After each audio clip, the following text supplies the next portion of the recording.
Ladies and gentlemen, we are here today with a handful of young men that are doing some very cool things. Why don't you guys go around and introduce yourselves and what you guys are up to? Yeah, my name is Matthew Miller. I'm 20 years old. I'm a U of A student. I'm studying sustainable plant systems. And recently, me and my fellow founders and best friends embarked on an adventure starting our own microgreens company.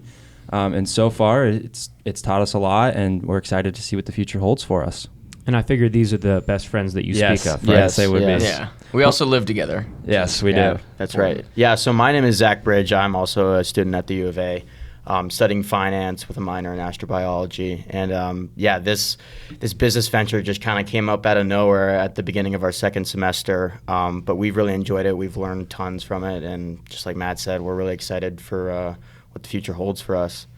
Yeah. My name's Ricky Goodell, and obviously, they're best friends. And we all go to U of A, and this idea just kind of came upon us, and it's kind of turned into a passion over time, which has been nice. Something we can really put our extra time into besides school and fraternity life and everything like that.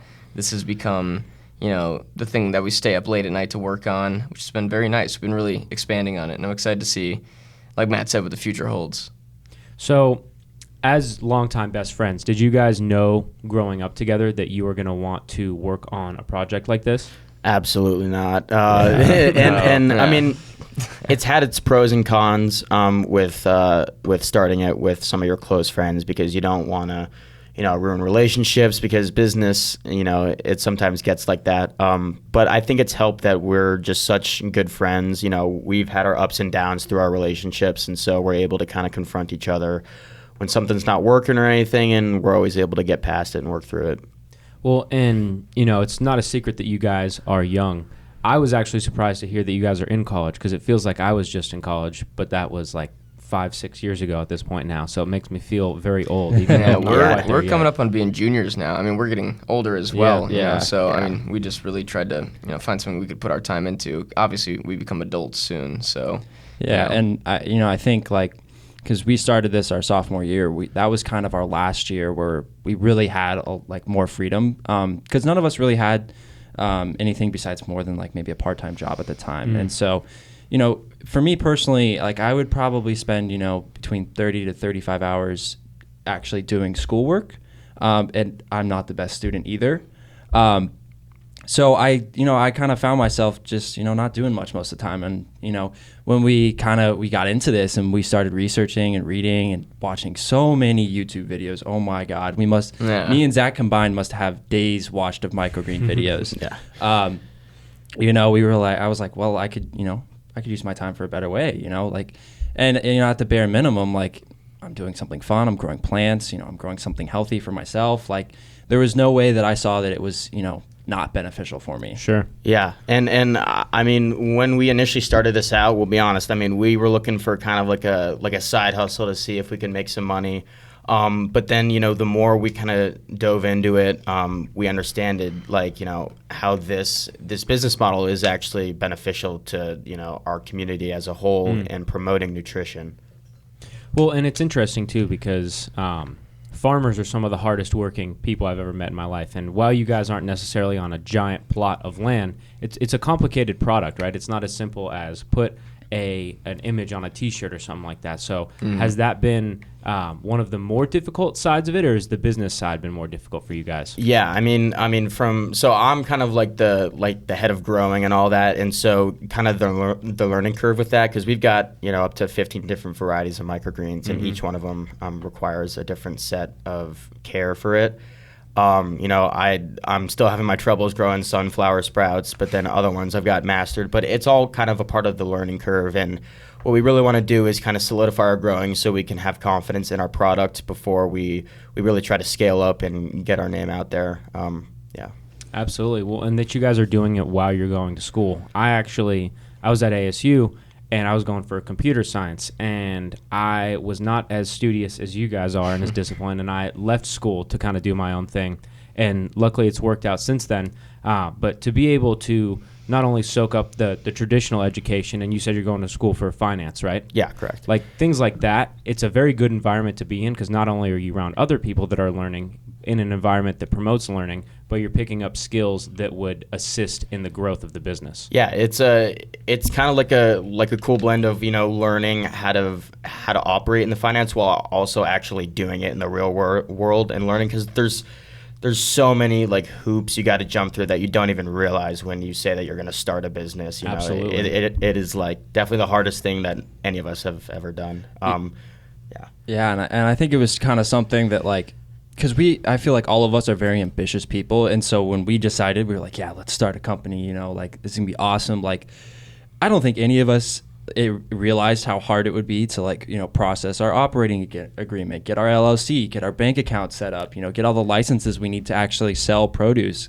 You know, like, to us at the beginning, we were like, okay, you know, we need a bank account, we need a food handler's card, and, you know, we probably need an LLC. You know, we didn't anticipate any of the other hoops that we'd have to jump through, nor did we even know about them at the time.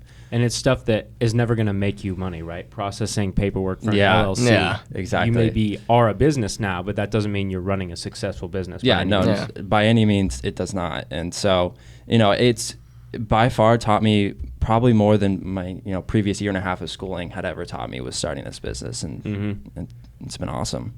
Well, and it's interesting, too, because, you know, when I was young, like closer to your guys' age, I was searching for people to start a business with, and it was very hard for me to find young, ambitious people. Not that they didn't exist, but maybe I was just running around in circles with people that were a little bit lazier than your average fella.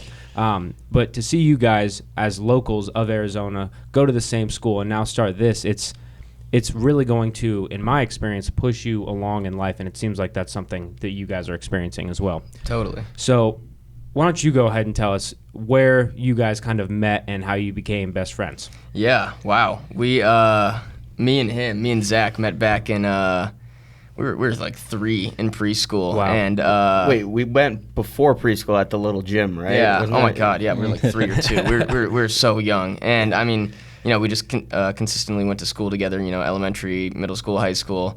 And over the years, I mean, we've just been best friends. And our parents actually ended up getting married, so now we live together. So we spend a lot of time, you know, hanging out and just, like, getting to know each other. And that's been pretty helpful for the business. We have good communication, and, you know, we're working on a business relationship with each other, so we can really test it out all the time, understanding each other and understanding, like, what we want and our goals and understanding how to respect each other. That's been such a good growth point for us before we, you know, dip our feet into the real business world. Before dealing with other professionals, we want to be able to know ourselves first, and I think that's been very nice. Well, I think that's something that people don't necessarily realize before they're getting into business, is it's really going to develop you as a person. Not only the stress of worrying about money and worrying about relationships and whatnot, but also having to kind of drop the ego and realize that maybe someone else is right and you're wrong, and to have that happen and then it end up being successful, that's definitely a check on your ego, right? You're like, oh man, I thought I was right. Now you proved that was the exact opposite of the case. Yeah. So circling back to kind of your guys' friendship, when did you come along? Yeah, so you guys were neighbors too, right? Yeah, for for a a period, really young. but we always lived in close proximity. Yeah, so I met them actually in elementary school, and me and his mom and my mom were kind of friends when we were like even in like kindergarten. They were both on the AP board, and then I kind of really got to know them around probably like 2nd or 3rd grade, I'd say, and then we kind of never really left each other's side. We went to high school together, and then we ended up going to college together, and then me and him roomed together our freshman year in the dorms, and then by a turn of events, he had hurt his leg, and he had to stay in our apartment for the rest of the year, so then all 3 of us were living together, which, we didn't see it at the time, but it was by far the best arrangement. It's a crazy occurrence of events, and that's how I think this business spawned. Yeah. I mean, we ended up all being together at just complete random, and I don't know. Yeah. When nice. you guys decided to go to U of A, was it a plan to be kind of around each other, or did it just work out on a personal level for each of you? I wouldn't say it was a plan, but it was always kind of in the back of our mind as like, we would have like a set group of friends, like even if we didn't, expand as much as we wanted to in college, it was always nice to know that we had our boys, there with us. Yeah. And so you said it was sophomore year that the business kind of started forming, correct? Yeah, it was around February of this year. It started because one of my close friends in my fraternity, we were just like sitting down talking one day, and he's like, yo, like my dad just got this job at a vertical farming company. You know, it's super cool. He's super excited. And I was like, oh, vertical farming. And I kind of knew what it was, but I hadn't really like fully understood like what like the mass scale that it's going to be in the future. And so I just started looking into it, and he had found out about it as well. And we were like, yo, like this is really cool. This could be worth like a lot of money in the future. Like this is, you know, definitely something that we should consider. And just by being interested in vertical farming, we found out about microgreens. And growing microgreens is, you can do it like outside, but controlling the climate is very difficult. So you really want to do it inside with lights, especially in Arizona, anyways. And so we were like, wow, well, we could start off with this. You know, it's much simpler. We'll definitely be able to pick it up really quickly because the grow cycles are so fast. And then so we just started doing that. So are you looking for a business idea for you guys to join in on, or did it fall in your lap in the sense that you weren't even expecting to open a business and the idea kind of pushed that along? Yeah, I think we always kind of wanted to start a business. You know, like I feel like all, you know, guys have that idea like, oh, let's, you know, become super rich, you know, that idea. But I mean, we found something that's actually doable and easy. And, you know, like you said, while we were in school, that's definitely been a struggle for us because we're moving around a lot. You know, we're here for the summer, then we have to go back down to Tucson, and we still have to do school and everything. So we've been trying to account for how we want our business to run. And, you know, we're moving around a lot. So, I mean, our goal is to be stationary so we can, you know, do home to deliveries for microgreens. But, I mean, you know, it's really taught us a lot of, you know, we've been able to adapt a lot on having to move so much and just really get our heads around that. But it's given us a very good time to, like, you know, try growing and get better at our growing techniques and how we want to sell. And it's given us a lot of time to think and plan and really get prepared, Yeah, you know, before absolutely. we really start. Well, and if you've never run a business before, or you're just young and haven't worked in a variety of different businesses, you don't necessarily realize, at least for me, you don't realize how many different things go into it, like you were talking about the formation of the business and the legal components. And so the distribution factor of something that is living, I imagine it's living when you guys still deliver it, that is complicated as well. So where are you guys based out of right now exactly? Yeah, so I'm currently doing a real estate internship with one of my dad's like historical partners. Like, they're still good friends. We've been family friends for a while. And Nice. he owns like this big building where he operates his company, but he's got all these underground storage units. And I talked to him for probably like 2 hours just when he was over at our house for dinner one night. He's like, yeah, man, I would honestly love to offer you, you know, one of our spaces just to grow in there, because I was telling him that, you know, we had a grow space down in Tucson, but we didn't know what we were going to do over summer, if we were going to move it up or just stop it. And so that kind of came in. It's actually worked out really well. You know, the climate in there has been ideal for growing and everything. So. And this is in the valley? Yes, yeah. It's just south of Old Town, Scottsdale, on Osborne. Nice. Well, and that's a good place for you guys to go and relax after a long day of it's amazing. farming microgreens. Oh, There you go. Exactly. Well, and so that's an interesting component as well, is having that space with the storage units underground. I figure that does help the climate substantially then, huh? Oh yeah, absolutely. Just yeah, I mean, like, just in Arizona, being underground is huge for you know, temperature wise. Yeah. And you know, because we don't have like air conditioning in there per se, but we have dehumidifier, we have air purifier, and so we've done pretty much all we can to ensure the environment stays as stable as possible. Because for microgreens, you want to maintain about a 50% humidity and anywhere from 75 to 80%, or 75 to 80 degrees. Is it super foggy when you walk in the room? No, it's not, because actually, so the plants produce their own humidity, and so that's why we have the dehumidifier. And so it'll reduce that back down to water, and then we actually water our plants with the water that the plants produce. So it's really a sustainable system. Yeah, creating like a full circle operation. Yeah. So circling back to the kind of foundation, once you guys have this idea, what is it like mulling it over? When you guys bring it to each other and talk about it, are you like instantly like, okay, this is the thing, let's run with it? Or is it more of like convincing each other this is something we should try?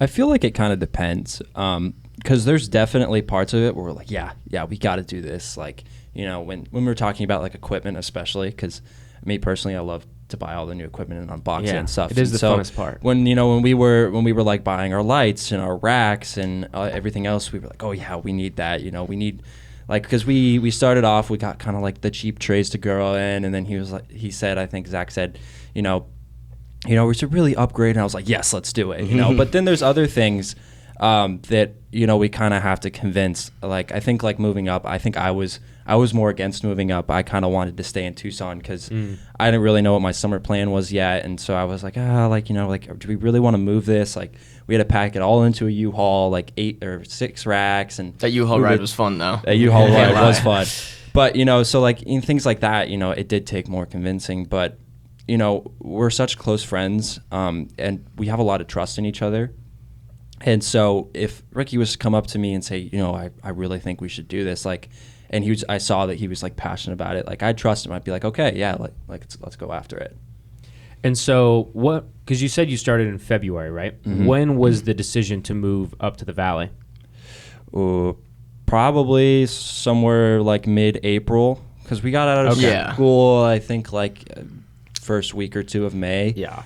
And so we had been talking about it, and we were like trying to figure it out, and like, you know, and moving up to Phoenix was its whole other issue. When we first got to the grow space, we didn't have electricity, we didn't have running water, and we were like, oh shit, like, yeah, what do we do now? Like, you know, literally the only 2 major things we needed was electricity and water, and luckily we were able to figure it out. But you know, it was a thought out decision, but it was also a very rapid decision that we made.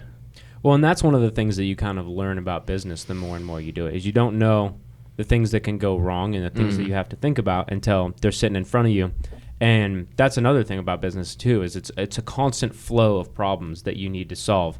So, you know, being kind of younger, you maybe didn't have a lot of these very complex problems to solve on like a quick basis. You need to get it done so you can get to where you need to be to start making money again. So what is it like for you guys on a personal level to be faced with these kinds of very complex issues that it's not just like you search it on Google and someone gives you an answer for it? Yeah. I mean, what I have really learned to embrace is being comfortable with the uncomfortable, because you really got to put yourself out there, and you know, not be afraid to fail, because that's really where you gain experience and learn. Absolutely. And we've gone through plenty of that with this business. You know, not just with the growing, but with the selling aspects. You know, figuring out, you know, do we want to go to restaurants, farmers markets, you know, deliveries to home. It's all about, you know, going off your intuition, trying it. If it doesn't work, try something else. You know, it's all about the you know, the drive to continue, and not getting down on yourself if you do fail, because that's how businesses die. Well, when I started a business, I had the same thought that kind of a lot of young people have, like, I'm going to be rich someday. And you figure out the numbers and it looks really good, and then you get in and you're like, oh, this is not as easy as I thought. But the personal growth factor of it it's almost more life-changing than the money can be in a lot of ways, and just the networks that you build and whatnot. So once you guys got the business started growing some things, you've already talked about a little bit with the space that you're in, but what are kind of some of the networks and people that you started meeting that maybe shifted the way you guys were operating or led to some good gains and growth? I think one interesting relationship we've gotten out of it is once we're done growing the microgreens and we have leftover soil and like the ends of the sprouts, like stuff you don't want to eat, and you know, we realized that chickens and other like livestock loves those leftover greens. So we've actually developed a lot of relationships with people who own chickens and like small farms and stuff. And now we trade all of our waste to them in exchange for farm fresh eggs. Specifically, Miss Melinda. Yes, Miss Linda. She's based out of North Tucson. She's a very sweet lady. And then Sure. only that, like, we've like, you know, the chance to, you know, sit down and talk with you.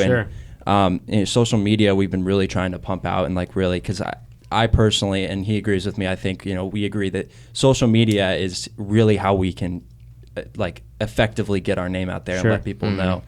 And so we've just been introduced to like a lot of people that I barely even knew existed before. Like, I didn't know this whole other community existed out there.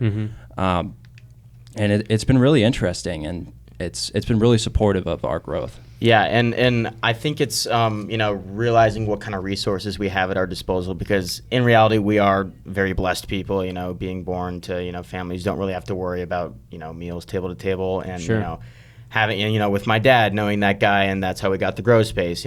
Matt's dad does food insurance, and so that is obviously has great application to our business and everything. And so it's just kind of using what you have to its fullest potential. Absolutely. And, it's interesting, too, because I come from a similar background to you guys where I wasn't worried about meals table to table. But it wasn't just like I was going to be rich the rest of my life because of the family I had. And it's weird because you can almost get, like, society almost puts out sometimes this messaging of, if you don't do everything yourself, then you should be almost ashamed because you got more blessed than other people. And I think that's such a travesty because seeing what you guys are doing, you could have had that perspective, or you could have done what you did and capitalize on your relationships, and now you're creating really cool networks with new people, feeding their chickens, creating even more of a full circle system like what you were describing before. And I think that's very, very exciting. So once you guys get open and rolling, you start growing some stuff. How long ago was it that you got up in Phoenix? Just when we moved back up here, so I think around like May 20th or something like that. And so with the shorter life cycle, or the shorter growth cycle, rather, of these greens, how quickly are you churning them out?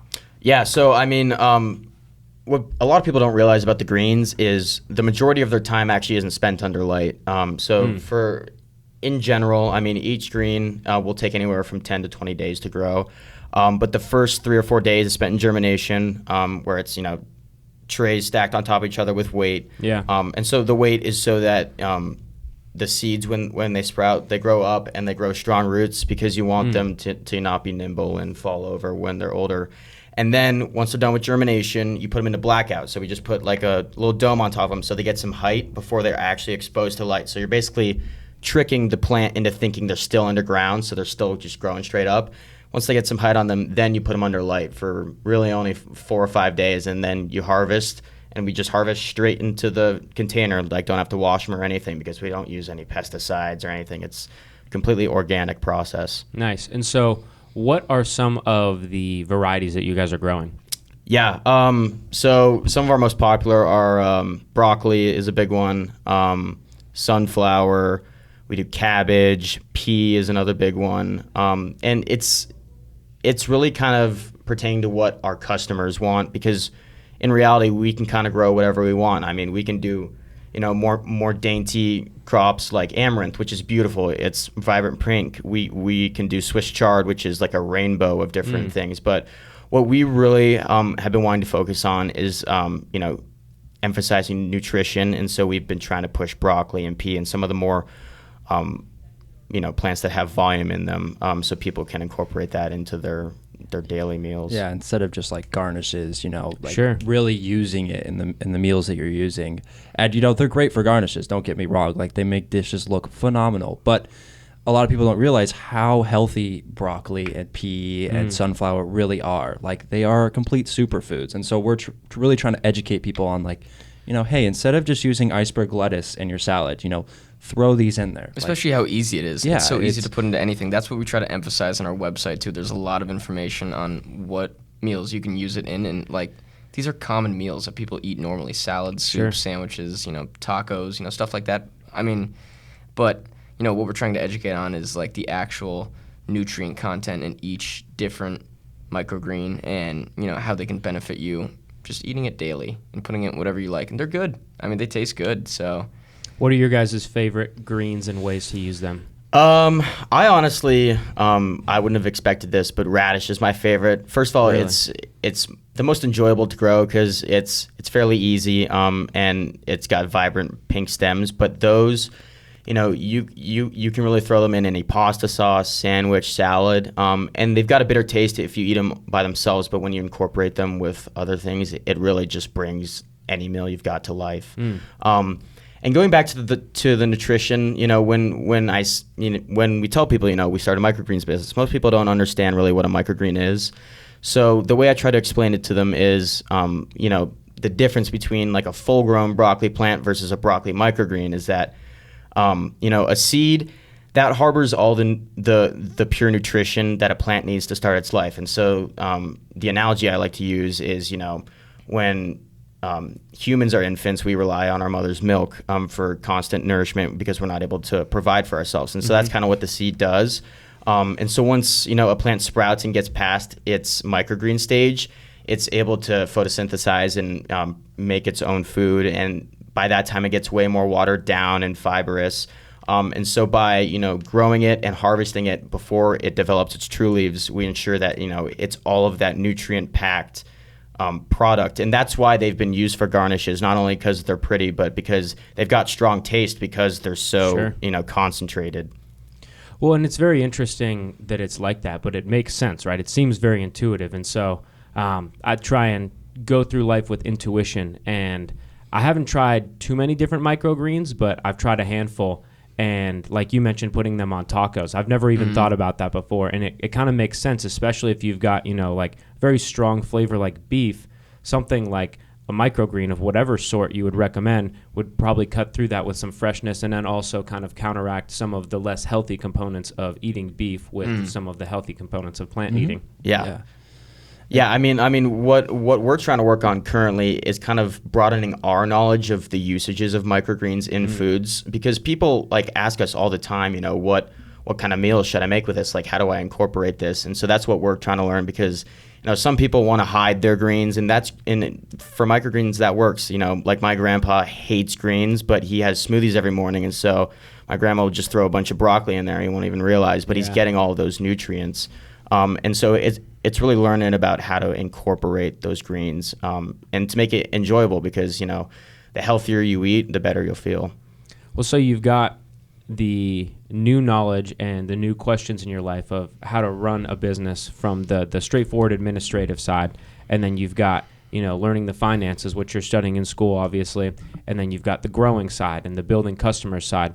When it comes to adding another thing to that list of how to prepare and educate people about these greens, what is that like for you guys?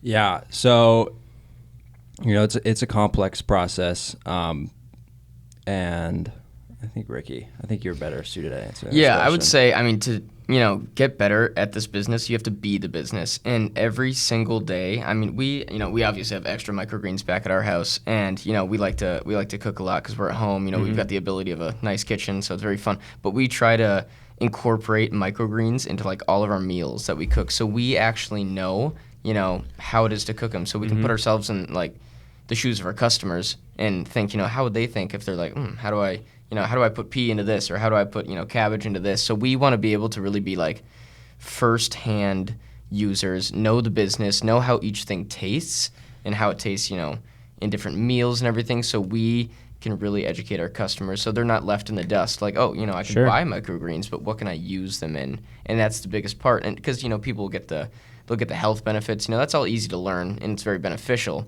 But actually using them correctly, which is very easy. We just it's on our website as well. We're really trying to be in depth with each specific green so people can know and people can find which ones they like, which ones they don't like. And it's definitely been helpful to be home and use them as much as possible so we can, really help.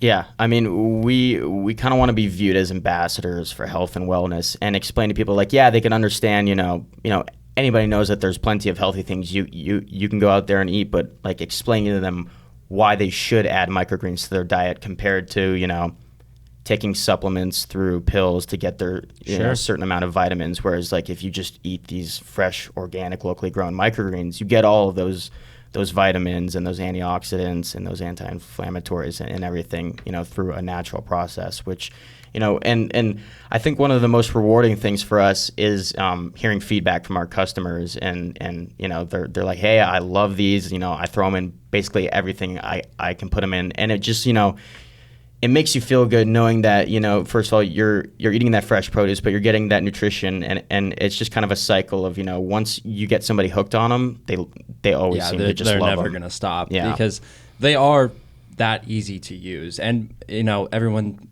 I think it stems back to because people view them as garnishes and because they're not that popular. And so people think, well, I don't know how to use amaranth in a dish. I don't know how to use radish. They don't really know what to do with it. But once you educate them and say just throw it in anything, it doesn't matter how you use it. It just really matters that they're a part of the dish. And as soon as they realize it is that simple,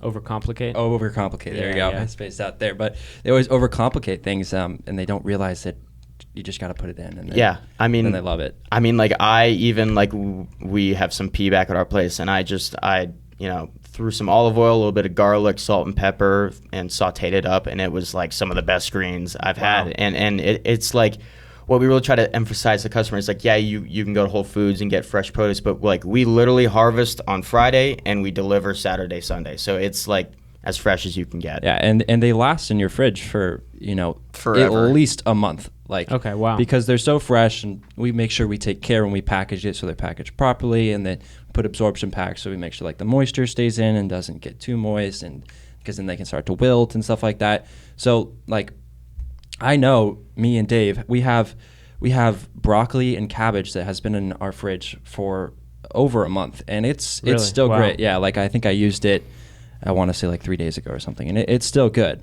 And they don't always last that long. Like the daintier ones, they tend to be a little bit somewhere between 3 and 4 weeks. But like pea, it's rather bigger and heartier, and it will be good for, I would say, at least 4 to 5 weeks. That's interesting because using vegetables and fresh food in general is more complicated than using frozen or processed and preserved ingredients because there is that time factor to it. And you wouldn't quite think that these tiny little ingredients would last so much longer than, maybe a full head of green leaf lettuce or something like that. But the fact that you can have that in your fridge for a long time and it's loaded with nutrients and people can trust you guys that you're growing it in not only a responsible way in terms of the environmental factor, but making it as healthy as possible without using pesticides and things like that. That's huge. Yeah. We really try to emphasize being transparent. Posting videos of our planting. Like our whole process on our social media, so our customers like see like what we're doing, where their product actually comes from. Yeah, absolutely. Well, and it's interesting too because when you're covering all those different components, people are really able to trust you, and then it becomes less overcomplicated, right? Like for me, when I'm starting to eat more and more healthy as I get older, I'm constantly, I go to a grocery store and I see organic, and I'm like, well, I don't know the person who's growing that. How can I be sure that they really are doing everything in the proper way? Because ultimately, businesses sometimes cut corners. Yeah. But when people are receiving from you guys and get to see you posting about that, that is building relationships in a way that almost transcends business itself into more like you guys are feeding people, which is very exciting. Yeah, and what we've even seen is, when our customers love our product, they tend to do our advertising for us. They go out and tell their friends about us, and then they'll visit our websites. And so Absolutely. when you build a healthy relationship like that with your customers, it really helps building like your customer base and, overall people just knowing about the business. Sure. What does your guys' typical customer look like? Well, it kind of depends. Usually it's people who are a little bit older, usually like people who are salaried, have a little bit more of a higher income, just because like people with lower income, like they don't necessarily know, they tend to not, purchase these types of Sure. items. Like your person who's working at McDonald's is not going to go to the grocery store and buy something that's organic, which sucks. And we feel that our product is very well priced for what it is and how much it's giving you. Like we plan to never change our prices. Like, our containers are going to be between $6 and $8. Like we don't really want to raise that, and that's a fair price. But most of our customers are usually people who are more health conscious or who are wanting to be more health conscious. And I think a struggle has been like, we know that we can tap into the healthy market. We know we can tap into your people that are out running and doing marathons, and people like Dave who are super duper health focused. But we want to like educate people that you don't have to wanting to get healthy. Like they're a fairly affordable price, and like many people they go out and buy supplements. They'll go out and buy whatever it is. They'll buy sulforaphane supplements, magnesium supplements, calcium supplements, and the thing is like our product is 10 times cheaper. And if you just eat a ton of broccoli microgreens, like you would get all of that, for half the price. And so kind of educating people on the it just stems back to educating people on the nutrition and where it comes from. Well, you talked about people overcomplicating things. That is almost what supplements are, right? If you're eating good food, a diverse group of food, fruits and vegetables of the rainbow of colors is the most simple way I've had it described to me. it changes how you feel. It changes dramatically. Like I've done that lately. I've began eating more fruits and vegetables, and just because of certain family members' dietary reasons, shifting away from meat, at least when I'm cooking meals for them. And what I've noticed is, like, I'm sure everyone on planet Earth has felt this. If you eat like a burger and fries afterwards, you're like, oh my God, what did I do? Yeah. But you eat something healthy, that. or even just shift it to, high quality, maybe grass-fed beef in some tacos, and then throw some microgreens Amazing. on top. It shifts the way you feel. And, this isn't just something that you feel either. If you look at, like, vitamin D is one that I'm familiar with. Vitamin D in a pill is different than vitamin D that you're getting from the sun. And I can't speak to all the different nutrients, but I figure there's got to be a lot of similarities in the type of nutrients that you guys are getting in your foods that people supplement with pills. That doesn't really, to me, make a lot of sense if you can get access to things like what you guys are doing. Yeah. I mean, it's like, the same thing with the vitamin D example. It's like, protein. There's different types of protein. Like, eating a steak is different than your protein powder. And, the protein you get, from sunflower microgreens is different. But in general, as a good rule of thumb, if it comes from the earth, it's better than if it's, a supplement that's given to you in a pill. Sure, absolutely. And I think that, when you go to the grocery store now, you don't really see, like, at the Safeway I go to, the organic section is like almost as big as this table. And then the non-organic section is essentially the entire produce section. Yeah. And it's crazy when you realize how many things that they are putting on, like wax-covered fruit.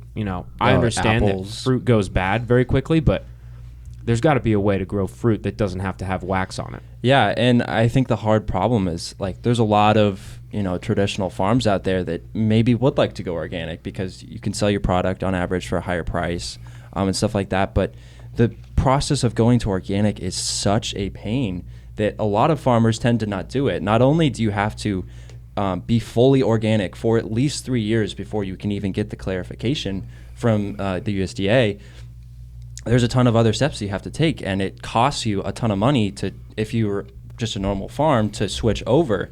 And so I think that kind of scares a lot of people away. And another problem is we are way over farming our land, and we're just constantly turning over and overproducing. And our soil now doesn't contain the nutrients that it did 50 years ago. So, 30, 40 years ago, you could have gotten all your nutrients from your produce. Like, you didn't have to worry about taking supplements. You didn't have to worry about doing these extra things. Like, you got it from the earth, from a plant.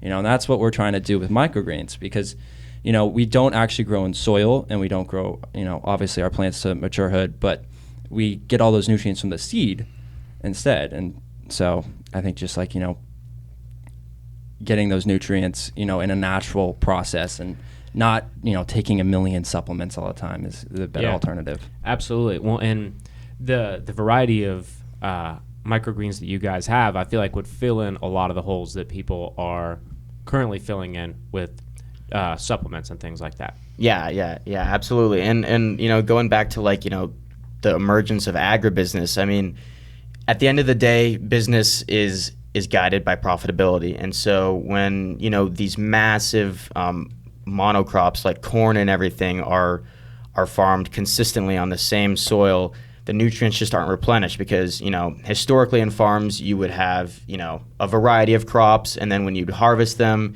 you'd have animals that would then eat, the scraps and then poop and, produce manure that would then, regenerate the soil. And that's just not what we have anymore. But businesses haven't really been incentivized to do that because they just want to produce the crop, and as long as they get the product, that's kind of all that matters. And for us, we really want to focus on giving consistent crops that really emphasize their nutrition. Well, and it seems like on the consumer side of things that there's a shift happening towards supporting businesses like that, and it seems like businesses are recognizing that, and some are even guiding it as well. One of the people that we've talked with before, they actually take landscaping scraps. So, we're in a corporate plaza right now. They take the scraps from cutting that, they put it in giant piles and compost it, and then they take that compost and grow grains that they feed their cattle with. And then they even take recycled beer from Four Peaks and feed that to the cows, creating this really epic full circle system that then makes great beef. that you can enjoy on your plate at home. Yeah, That's awesome. It's all about, prioritizing, not wasting. And so, like, with the chicken example, like doing that, and our containers, we pay close to triple the price for plastic, but we they look like plastic, but they're made out of cornstarch, so they're completely biodegradable. So we really want to emphasize the sustainability part of our business. Absolutely. Well, and that's something that ultimately it's going to affect your generation more than anyone else, right? You guys are about as young as you could get, and creating something like what you guys are doing right now, maybe a few years younger, but ultimately you're not going to be 12 years old growing microgreens and selling them to the world. So with that said, where can people get your guys' products? What is the process like to get some of your guys' microgreens? The process is on our website, which is apricusgreens.com. But I would definitely recommend following our social media, Instagram, Facebook. I mean, you'll see the process. You'll see when we're selling, because we obviously have, weird like college summer plans. So we have a lot of, things to adapt to. So following us is definitely a good way to know when we're selling, harvesting, and we're still correcting our processes of growing. So, I mean, it could take 10 to 20 days, either or. So it's best to follow us on our website, and you can buy them online, and then we home deliver. We just get in the car together and drive around, local Phoenix area, Scottsdale, everything like that. But yeah, just definitely keeping up with our social media and website is the best way to go about it. Yeah, and our Instagram handle is apricus.greens. And how do you spell apricus? APRICUS. So exactly how you would think it'd be Yeah. spelled. Yeah, pretty easy. It means full of sunshine in Latin.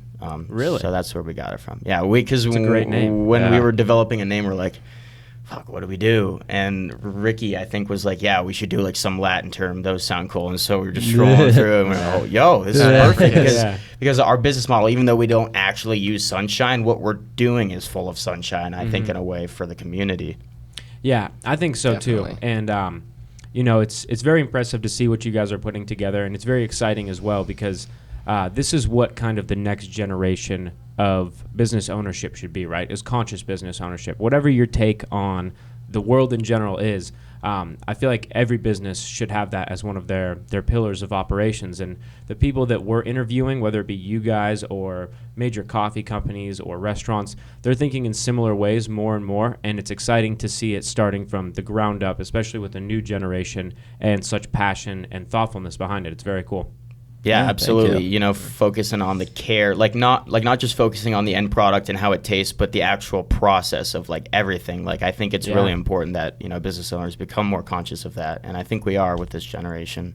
Well, and it's not just like complaining either, but also going out and saying, okay, maybe this is going to cost a little bit more to get these biodegradable packages, and it's going to take a little bit more time to get our scraps to someone that can use them, but the more and more you articulate that to people and explain to them why that's so important, the more and more people are going to want that and seek that out. And I don't think anyone really wants to buy a product that is not only inferior, but they don't want to buy one that's less nutritious. They don't want to buy one that has a more negative impact. They want what you guys are doing. So congratulations on the progress so far, and hopefully many years to come of that. Yes. That's right. Appreciate Thank you. it. Thank you for having us. Awesome. Thank you guys so much for sitting down with us. Cheers. Yeah. Cheers. Cheers.